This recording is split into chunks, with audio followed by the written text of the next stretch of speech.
आज की इस वीडियो में हम जानेंगे उस आंदोलन की कहानी जिसे भारत के स्वतंत्रता संग्राम को नई दिशा दी, जिसमें गांधी जी को राष्ट्रीय नेता बना दिया और जिसने किसानों को पहली बार एहसास कराया कि वे गुलाम नहीं इंसान हैं। यह कहानी है 1917 के चंपारण सत्याग्रह की। तो बच्चों, मैं हूं आपका गुरु और आप देख रहे हैं गुरुमेट क्लासेस। मैं आज चंपारण सत्याग्रह को इतने आसान तरीके से, इतने कहानी के तरीके से आप लोगों को समझाऊंगा जिस जिसको समझकर दुनिया का कोई भी कॉम्पिटिटिव एग्जामिनेशन में आया प्रश्न चंपारण सत्याग्रह से आपका नहीं छूटेगा, ये मेरा गारंटी है।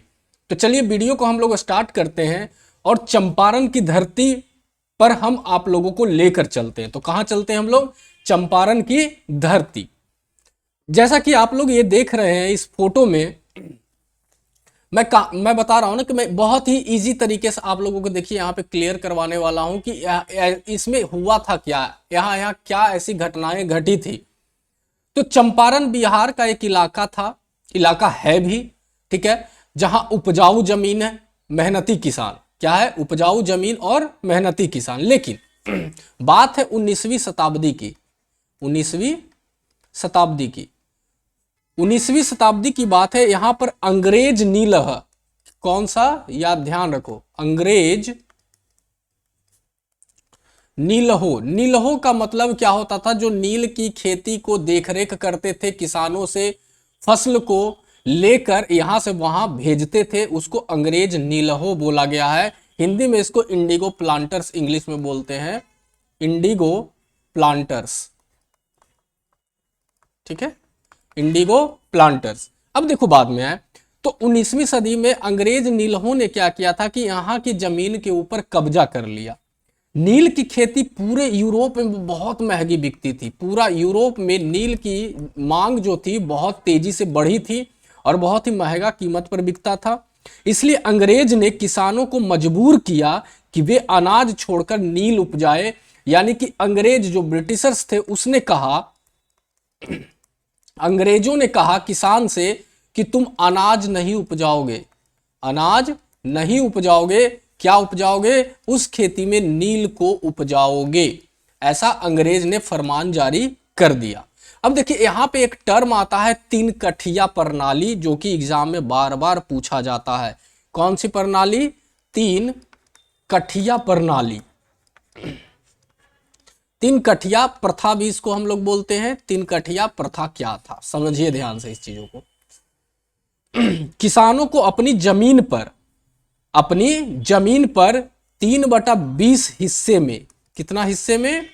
3/20 हिस्से में जबरन नील उगाना पड़ता था। 3/20 का मतलब हो गया कि मान लिया जाए आपके पास 20 कट्ठा का जमीन है या 20 प्लॉट है, उसमें से 3 भाग पे आपको नील उगाना अनिवार्य कर दिया गया था कि आपको इस 3 भाग पे नील उपजाना ही उपजाना है, उगाना ही उगाना है। तो पूछता है कभी कभी 3 कठिया प्रणाली में कितने हिस्सों पर नील उगाना पड़ता था किसानों को? तो कितने हिस्सों पर उगाना पड़ता था, याद कर लीजिए अभी आप लोग, तुम लोग। 3/20 हिस्से में या 3/20 पार्ट्स में क्या करना पड़ता था? नील को उपजाना पड़ता था। और इसे ही 3 कठिया प्रणाली कहा गया है या 3 कठिया प्रथा कहा गया है। देखिए समस्या क्या थी, हम समस्या को जानेंगे। यहाँ पे क्यों किसान इतने मजबूर हो गए थे, तो समस्या आप लोग जानिए। यहाँ पे क्या समस्या थी? यहाँ पे समस्या ये थी कि नील उपजाने से क्या होती थी? पहली समस्या, नील से जमीन बंजर हो जाती थी। नील से जमीन क्या हो जाती थी? बंजर हो जाती थी। पहली समस्या तो ये थी। दूसरी समस्या थी कि किसानों को बहुत घाटा होता था। किसानों को क्या होता था? घाटा होता था। तीसरी समस्या ये थी कि ऊपर से भारी टैक्स भी लगा दिया गया था। भारी क्या किया? टैक्स यानी कर भी लगा दिया गया था। चौथी समस्या ये थी कि मारपीट और दमन भी होता था। यानी किसानों के साथ मारपीट और दमन आम बात थी। दमन का मतलब है कि दबाना, दमन, अपनी बात को मनमाना, ठीक है ना। तो ये हो गया, ये चारों समस्याएं थी 3 कठिया प्रणाली की। तो ये समस्या हम लोग जान गए, ठीक है ना। यानी यहां से क्या हुआ था, ये ऐसी सारी चीजें चल रही थी, किसान पूरी तरीके से टूट गए थे। किसान पूरी तरीके से क्या हो गए थे? इस समस्याओं से पूरी तरह से टूट गए थे।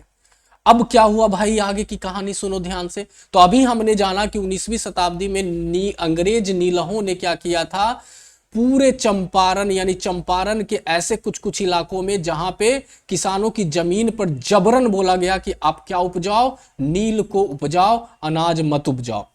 इसी में एक टर्म आता है 3 कठिया प्रथा का। तो 3 कठिया प्रथा क्या है, 3/20 हिस्से में किसानों को अपनी जमीन के 3/20 हिस्से में नील को उगाना पड़ता था। और उससे समस्याएं क्या आती थी कि जमीन बंजर हो जाती थी, घाटा लग जाता था, भारी टैक्स यानी भारी कर लगा दिया गया था, और मारपीट और दमन किसानों को झेलना पड़ता था, जिससे किसान पूरी तरीके से टूट गए थे। और ये कहानी चल रही थी 1917 के पहले की ये स्टोरी। अब हम एंटर करते हैं एक ऐसे जगह पे जहां पे पूरी की पूरी तस्वीर बदलने वाली है।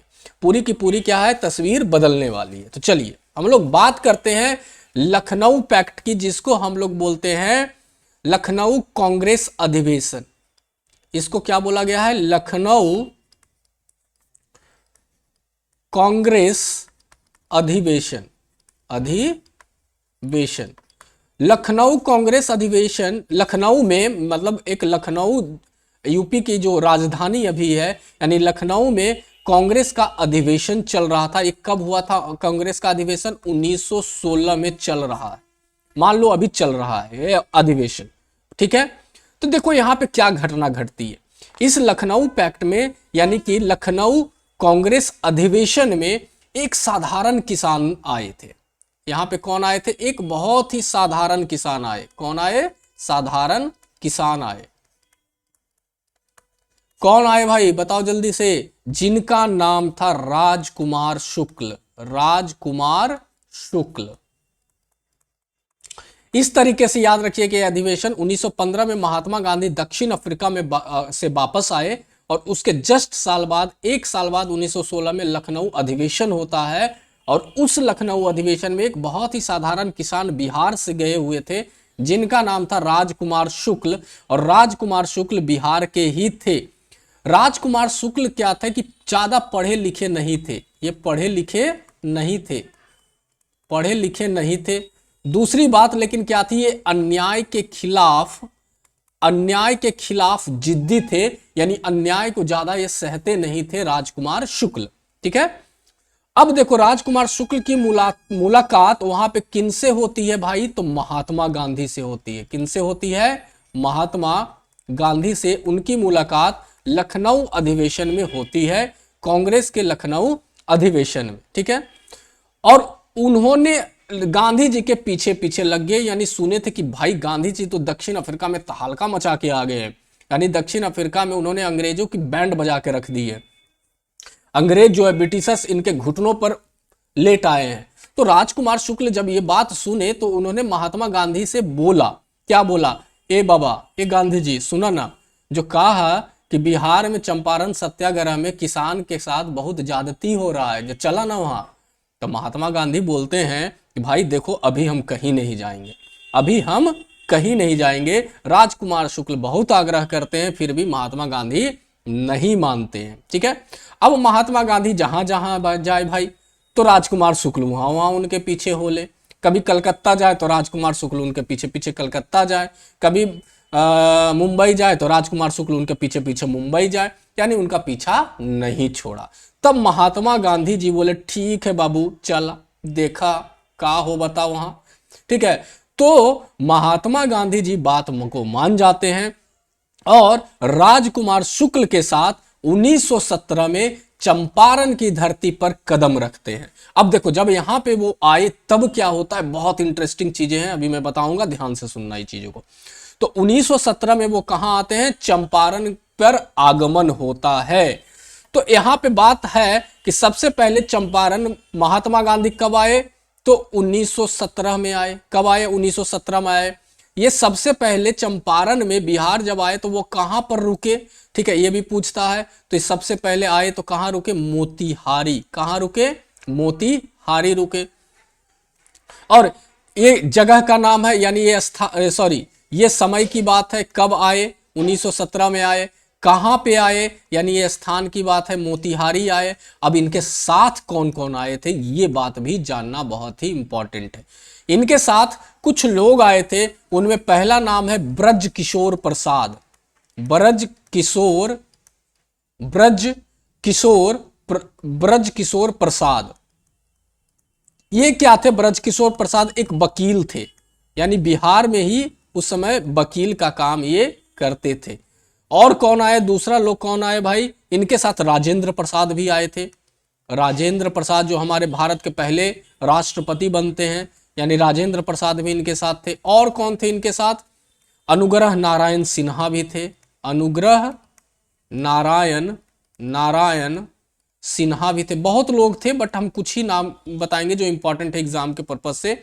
और एक आए थे महादेव देसाई। ऐसे होगा, ये नहीं होगा, महादेव देसाई आए थे। महादेव देसाई कौन थे मेरे बच्चों? तो याद रखिएगा, गांधी जी के सचिव थे। महादेव देसाई गांधी जी के, ये याद रखिएगा, ये पूछता है एग्जाम में, गांधी जी के सचिव थे। ठीक है, तो महादेव देसाई कौन थे? गांधी जी के सचिव थे। दोहराओ मेरे साथ, महादेव देसाई गांधी जी के सचिव। गांधी जी के सचिव कौन थे? महादेव देसाई। ठीक है ना। अनुग्रह नारायण सिन्हा साथ में आए, और कौन आए? राजेंद्र प्रसाद साथ में आए, और ब्रज किशोर प्रसाद साथ में महात्मा गांधी के मोतिहारी पहुंच गए।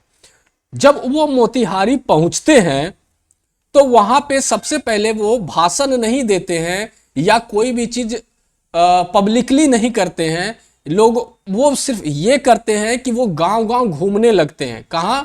गांव गांव घूमने लगते हैं। और गांव गांव घूमने, ये है तुम्हारे राजकुमार शुक्ल है, ये हमारे महात्मा गांधी है, और भी बहुत सारे लोग साथ में थे। तो ये गांव गांव घूमे। कहां घूमे? गांव गांव घूमे। ठीक है, लोगों से राय ली, लोगों से जाना कि कहां परेशानियां हैं, कहां दिक्कत है, और यह बात अंग्रेजों तक पहुंच गई। यानी जब ये गांव गांव घूम रहे थे, लोगों से बात कर रहे थे, तो ये बात कहां तक पहुंच गई भाई? तो अंग्रेज के कानों तक पहुंच गई कि एक बंदा आया है जो कि साउथ अफ्रीका में हमारी ऐसी तैसी कर चुका है, हमारी बैंड बजा चुका है, और वो चंपारण की धरती पर पहुंच गया। भाई बच के रहो, नहीं तो यहां भी हमारी ऐसी तैसी कर देगा। यानी ये बात अंग्रेज तक पहुंच गई। अब अंग्रेज भाई परेशान कि अब करे तो क्या करे। तब उन्होंने क्या किया कि डीएम को आदेश, यानी डीएम, अंग्रेज ने डीएम से बोला कि तुरंत गांधी जी को बोलो मोतिहारी छोड़ दें, यानी बिहार छोड़ दें। तो डीएम ने आदेश दिया, यानी डिस्ट्रिक्ट मजिस्ट्रेट उस समय के जो थे, वो तुरंत गांधी जी को आदेश देते हैं कि आप तुरंत जिला को छोड़ दें, यानी कि ये जो जिला में आप आए हैं, इस जिला में आप नहीं रह सकते, आप छोड़ दें। देखो कोई और भी आदमी आता तो कोई आदेश नहीं मिलता, बट अंग्रेज की ऐसी तैसी वो साउथ अफ्रीका में कर चुके थे, इसलिए अंग्रेज घबराए हुए थे।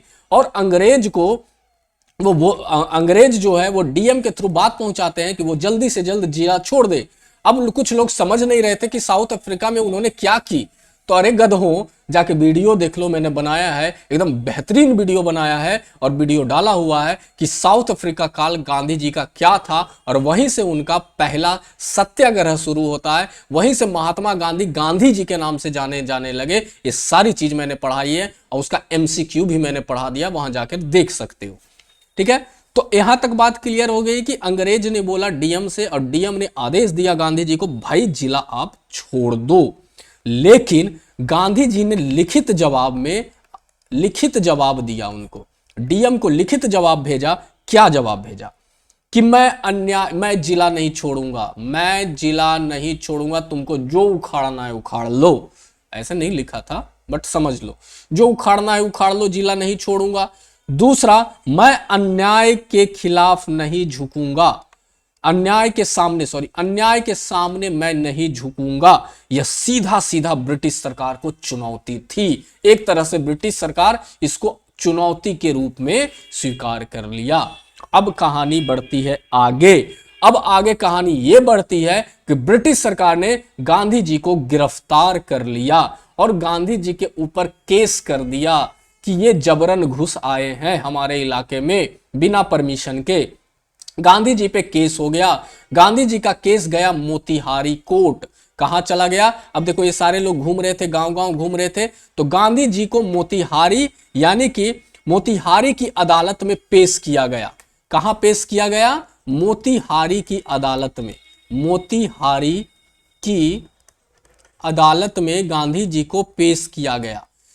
कब पेश किया गया ये भी याद रखिएगा, अप्रैल, ये अप्रैल याद भी नहीं रखोगे तो चलेगा, सिर्फ याद रखना 1917, यानी अप्रैल 1917 को गांधी जी को मोतिहारी की अदालत में पेश किया गया। अदालत के बाहर हजारों लोग इकट्ठे हो गए थे गांधी जी के समर्थन में। वे चुप थे, गांधी जी चुप थे, लेकिन डरे नहीं। जब ये खड़े थे तो ये डरे नहीं, बस चुपचाप खड़े थे। ब्रिटिश अधिकारी घबरा गए। घबरा इसलिए गए, पहले बात इसलिए घबरा गए कि बाहर लाखों लोगों की भीड़, हजारों लाखों लोगों की भीड़ जमा हो गई और गांधी जी का नारा लगने लगा। गांधी जी के समर्थन में सारे लोग उतर आए, जिससे ब्रिटिश सरकार जो है वो घबरा गई। और घबराने के बाद ब्रिटिश सरकार बोली, सोची कि अगर जो हम गांधी जी को सजा दे देते हैं, क्या दे देते हैं? गांधी जी को सजा दे देते हैं, तो भीड़ जो है वो बगावत पे उतर सकती है। बगावत समझ रहे हो ना? भीड़ जो है वो बगावत पे उतर सकती है या बगावत भड़क सकती है। तो सरकार ने केस को वापस ले लिया। सरकार ने केस को वापस ले लिया, यानी ब्रिटिश सरकार ने केस को क्या कर लिया? वापस ले लिया। अब यह पहली बार था जब अंग्रेज प्रशासन जनता के दबाव में झुके थे भारत में, यानी भारत के इतिहास में पहली बार ऐसा हुआ था कि ब्रिटिश सरकार जनता के दबाव में झुकी थी, दबाव में झुकी थी। तो ये तो बहुत ही एकदम बिल्कुल पॉजिटिव बातें की तरह ली गई। तो अब यहां पे समझ में आया कि मोतिहारी की अदालत में क्या हुआ? गांधी जी को रिहा कर दिया गया। अब गांधी जी की जब रिहा हो गए तो उनकी रणनीति क्या थी? गांधी जी की रणनीति यही थी कि निकलते ही उन्होंने क्या किया? आंदोलन को हिंसक नहीं होने दिया। पहला पॉइंट, आंदोलन को हिंसक होने नहीं दिया कि भाई ठीक है एकदम आसानी से, यानी ये गांधी जी की क्या थी? रणनीति थी। केस तो अंग्रेज ने वापस ले लिया, लेकिन इनकी बात अभी तक नहीं माने थे। तो फिर गांधी जी ने क्या किया? आंदोलन को हिंसक नहीं होने दिया। आंदोलन, दूसरा चीज इन्होंने किया कि लगभग 8000 से अधिक किसानों को, 8000 से अधिक किसानों के बयान दर्ज किए गए, बयान लिखित में दर्ज किए गए। हर अत्याचार को लिखित रूप में दिया गया, जितना भी अत्याचार हो रहा था उसको लिखित रूप में लिखा गया। और ये सारी चीजों को, यानी कि एक सच्चाई का दस्तावेज बनाया गया, सच्चाई को दस्तावेज बनाया गया। ये सारी चीजें कहां पहुंचाई गई? ब्रिटिश सरकार के पास पहुंचाई गई। ब्रिटिश सरकार के पास पहुंचाई गई कि भाई देखो ऐसा ऐसा हो रहा है। तब ब्रिटिश सरकार ने क्या किया कि एक जांच समिति बैठा दी। ब्रिटिश सरकार ने क्या किया? एक जांच समिति बैठाई। ये ध्यान देना, ये लास्ट पॉइंट है। अब जांच समिति बैठाई।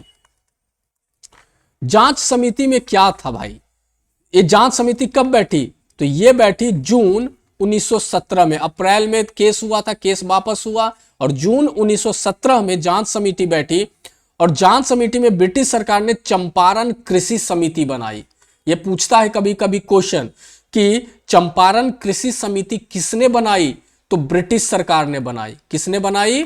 ब्रिटिश सरकार ने क्या बनाई? चंपारण कृषि समिति बनाई। कृषि समिति बनाई। कृषि समिति कहां बनी? तो चंपारण में बनी। कृषि समिति बनने का मुख्य कारण क्या था? तो 3 कठिया प्रथा। चंपारण कृषि समिति कब बनाई गई? तो 1917 में बनाई गई। जून 1917 में कृषि समिति बनाई गई। कृषि समिति में कौन कौन सदस्य थे? ये भी पूछता है। कृषि समिति में कौन कौन से सदस्य थे? तो पहला सदस्य ब्रिटिश अधिकारी थे। ब्रिटिश अधिकारी इसके सदस्य थे। दूसरा सदस्य कौन थे? नीलह प्रतिनिधि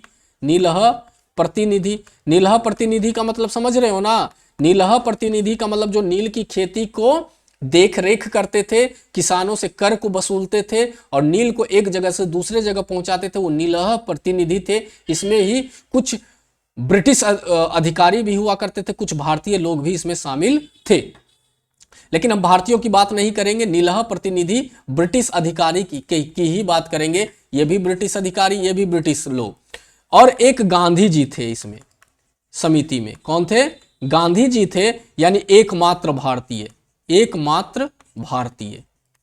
पूछता है कि चंपारण कृषि समिति में एकमात्र भारतीय के रूप में कौन थे? तो गांधी जी थे। चंपारण कृषि समिति कब बनाई गई? तो जून 1917 में बनाई गई। चंपारण कृषि समिति का गठन किसने किया? तो ब्रिटिश सरकार ने किया। समझ में आ रहा है ये सारी चीजें? तो यहां से देखो कितना क्वेश्चन बन गया। अब आगे हम बढ़ते हैं। जब समिति बनी तो समिति ने रिपोर्ट सौंपी, यानी कि जांच किया। जांच के बाद इसने क्या सौंपी? रिपोर्ट। अब इस रिपोर्ट में क्या आया? रिपोर्ट में कंक्लूजन, यानी कि कंक्लूजन, ये कंक्लूजन यानी रिपोर्ट क्या आया? रिपोर्ट ये आया, तीन कठिया जो है, तीन कठिया प्रथा जो है वो अन्यायपूर्ण माना गया, यानी ये सही नहीं है। ये रिपोर्ट में सौंपा गया, यह एक अन्यायपूर्ण है। दूसरा बात इसमें ये रिपोर्ट में बोला गया, किसानों का शोषण हो रहा है। किसानों का जो शोषण है वो सही है, यानी सिद्ध हो गया। शोषण जो है वो सिद्ध हो गया। ये सारी चीजें रिपोर्ट में थी। तो जब रिपोर्ट आ गया तो इसके लास्ट जो परिणाम हुए वो परिणाम क्या हुए? परिणाम सुनो ध्यान से, ये लास्ट है। परिणाम आए 1918 में। परिणाम कब आया? 1918 में ये आया। पहला पॉइंट ये बोला गया कि जो तीन कठिया प्रणाली है, तीन कठिया प्रथा है वो समाप्त कर दो। इसकी समाप्ति की घोषणा कर दी गई। तीन कठिया प्रथा की समाप्ति की घोषणा कर दी गई। दूसरा, किसानों को 25% मुआवजा दो। किसानों को कितना मुआवजा दो? 25% मुआवजा दो। किसानों को 25% मुआवजा दो। तीसरा बोला गया कि जो नीलहो है कि ताकत कमजोर हो गई। ताकत अब कमजोर हो गई। ठीक है, अभी थे बट ताकत बहुत सारा कमजोर हो गई। चौथा, किसानों का आत्मसम्मान जागा। यहां पे क्या हुआ? किसानों का आत्मसम्मान जागा। ठीक है, ये सारी चीजें क्या हो गई? इसके परिणाम हुए। तो पहला पॉइंट ये आता है कि इसका जो टर्निंग पॉइंट था 1901 का जो था हमारा लखनऊ अधिवेशन था। बिहार की तरफ से इसके जो नेता थे वो सबसे जो फ्रंट पर खेल रहे थे, कौन थे भाई? तो नाम याद रखिएगा, राजकुमार शुक्ल थे। कौन थे? राजकुमार शुक्ल थे। और इसमें गांधी जी ने बहुत ही इनका साथ दिया। अब गांधी जी यहाँ नेशनल हीरो बन गए थे, यानी भारत का यहाँ पे क्या बन गए? हीरो बन गए, यानी कि लोग उन्हें अब अपना मसीहा मानने लगे। तो इस तरीके से ये चंपारण सत्याग्रह का एक शॉर्ट मैंने आप लोगों को पढ़ा दिया। यानी आप लोग यूपीएससी की तैयारी तो नहीं कर रहे हो, लेकिन अगर जो कर भी रहे हैं, बीपीएससी, यूपीएससी, एसएससी, रेलवे, इससे ज्यादा बच्चों नहीं पूछेगा। तीन कठिया प्रथा कब समाप्त हुआ पूछेगा? 1918 में प्रथा समाप्त हुआ था। चंपारण सत्याग्रह कब हुआ? तो 1917 में हुआ। ये याद रखना। बिहार की तरफ से कौन भाग लिए थे इसमें? तो राजकुमार शुक्ल ने भाग लिया था। उनके साथ और भी कौन कौन लोग थे? तो ब्रजकिशोर प्रसाद थे, राजेंद्र प्रसाद थे, अनुग्रह नारायण सिंह थे। इसमें से पूछ सकता है ऑप्शन में। महादेव देसाई थे। महादेव देसाई गांधी जी के क्या हैं? तो सचिव है। ये माइंड में रख लो। 1901 नहीं, सॉरी 1916, मैंने वहां शायद 1901 बोल दिया होगा। लखनऊ अधिवेशन 1916, ठीक है ना? तो लखनऊ अधिवेशन 1916 में हुआ था। कांग्रेस इसकी अधिवेशन अध्यक्षता कर रही थी। तो उस समय गांधी जी क्या हुए? नेशनल हीरो इस चंपारण सत्याग्रह से उठकर आए। उसके बाद फिर आता है खेड़ा आंदोलन, अहमदाबाद मिल डिस्प्यूट, अहमदाबाद मिल आंदोलन। ये सब नेक्स्ट वीडियो में पढ़ाऊंगा। अगर जो ये वीडियो तुम लोगों को रियली में अच्छा लगा तो लाइक कर दो यार, कम से कम लाइक तो कर दो, और दोस्तों के साथ लिंक शेयर कर दो और सब्सक्राइब जरूर कर दो। बाकी मैं अच्छे अच्छे वीडियो और लेकर आऊंगा, और इस पे एमसीक्यू, नेक्स्ट जो वीडियो होगा इस पे एमसीक्यू क्वेश्चन तुम लोगों के सामने लेकर आऊंगा, ताकि पढ़ने के बाद एमसीक्यू लगाना बहुत जरूरी है, ताकि एग्जाम में तुम लोग का एक भी प्रश्न ना छूटे। जो बीपीएससी टीचर की भी तैयारी कर रहे हैं उनके लिए बहुत ही महत्वपूर्ण होने वाला है, और खासकर एसएससी वालों के लिए तो भाई ये वरदान साबित होगा। इसलिए चैनल सब्सक्राइब कर दो। मिलते हैं अब अगले नेक्स्ट धमाकेदार वीडियो में। तब तक के लिए तुम लोग अपना ख्याल रखो, मस्त रहो, झकास रहो। जय हिंद।